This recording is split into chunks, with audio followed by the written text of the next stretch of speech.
पूर्व प्रधानमन्त्रीहरूलाई सकेसम्म उम्मेदवारी दिन नदिने चुनावमा एउटा कुरा त्यो पनि छ। अर्को कुरा के छ भनेदेखि आन्दोलनका समयमा यो सीसी क्यामेरा जुन फुटेजहरू एउटा तपाईहरुलाई अब धेरैलाई दुःख लाग्न सक्छ, यो कुरा दुःख लागोस् केही पनि फरक पर्दैन, तर आज सीसी क्यामेरा फुटेजहरू सार्वजनिक गरेर आज गाउँमा लास गएको छ, गाउँमा घाइते शरीर गएको छ, अब फेरि गाउँका युवाहरू फेरि जेल जानुपर्ने, सर्वसाधारणका छोराछोरी जेल जानुपर्ने। आज सारा नेपाली आमाका एक पुस्ता विदेशमा छ, अर्को पुस्तालाई जेल हाल्ने। म त भन्न चाहन्छु, यही मिडिया मार्फत भन्न चाहन्छु, जुन अहिलेका गृहमन्त्रीज्यूबाट तत्काल आदेश हो, यो आदेश के होस्, यदि जेल बनाउने भने ठुलो जेल बनाऊ, काठमाडौँमा जेल बनाएर सकिँदैन आन्दोलनकारीलाई जेल हालेर, ठुलो पहाडतिर एउटा ग्रामीण भूभागमा पुरै जेल बनाएर हालिदिउँ। होइन भने त जेन्जी पुस्ताले परिवर्तन ल्याएको हो नि त, परिवर्तन ल्याएको भोलिपल्टबाट आन्दोलन गरेर देशमा के अरे परिवर्तन अवस्था परिवर्तन सरकार ढालिसक्यो, 2 दिनमा सरकार ढालिसक्यो, अनि अब जेल जानुपर्ने।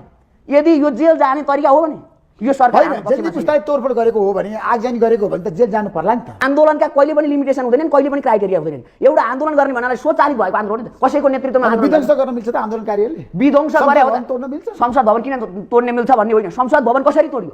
मान्छेलाई उग्र रूपमा त केपी ओलीको सरकारले सिधै गोली ताकेपछि नेपाली, मैले भनेको छ जनता मर्छ। म भन्न चाहन्छु, संविधान यदि मान्ने हो भने संविधानको कुन धारामा नेपाली जनतालाई गोली हान्नुपर्छ भनेर लेखेको छ?